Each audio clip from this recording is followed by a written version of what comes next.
Usiniite mimi mume wako. Mimi si mume wako. Naomba toka. Nakwambia ondoka nyumbani kwangu. Siwezi kukusamea. Hakuna cha mimi kusikiliza, naomba ondoka nyumbani kwangu la pesa. Nisamee, naomba tusamee. Nakomea shika ndio hapo. Nisamee. Ondoka. Nisamee. Naomba acha tumshi. Naomba uniache. Naomba nakwambia ondoka. Nakwambia ondoka. Hapa sio sehemu kufanya uchafu wako. Ondoka. Naomba ondoka. Hapa uone kama kituo cha polisi. Naomba ondoka. Toka pumbavu wewe kama nyama ya mbavu. Chezo. Toka hapo pumbavu kama nyama malaya. Mbona mjetoka acha kuniangalia. Nenda huko wewe. Kinyako wewe. Mbavu.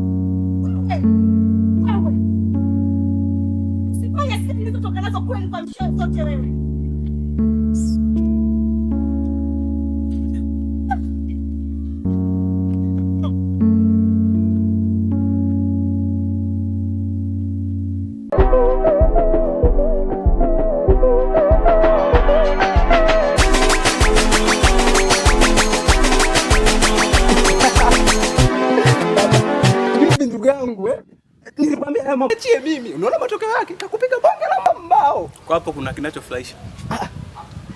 Nafika na kuangalia tunao sodoso. Kuna kinachofurahisha hapa. Sasa ndugu yangu, tatizo langu unijifanye una hela, niachie mimi.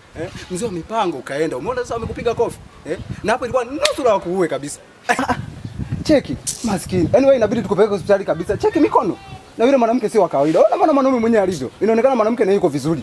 Wanabebaga nondo huko ndani. Wewe ndugu yangu, hauna jipya. Ungeniacha mimi. Kielele ndio kimekuponza. Sema. Kama kawaida kofi ya mkeni. Unajua ndugu yangu wewe unanifurahisha sana. Yaani nimekuona kabisa umepigwa hapo, alafu unaniambia na mimi eti kofi la mpenzi aliyo. Baba, nimeona kabisa kofi limeingia. Kakupiga bonge la mbao. Tana. Ndugu yangu, wewe usisikiliza. Hili kofi hili na mimi ndani sana wewe. Nani kapigwa? Bora nichukuliaje mimi? Wewe umejifanya kielele. Wewe nimekwambia kabisa usiende. Niache mimi mzee wa mahaba, mzee wa unajua haya mashamsham.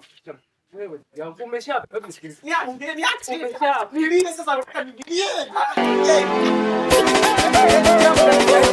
Wewe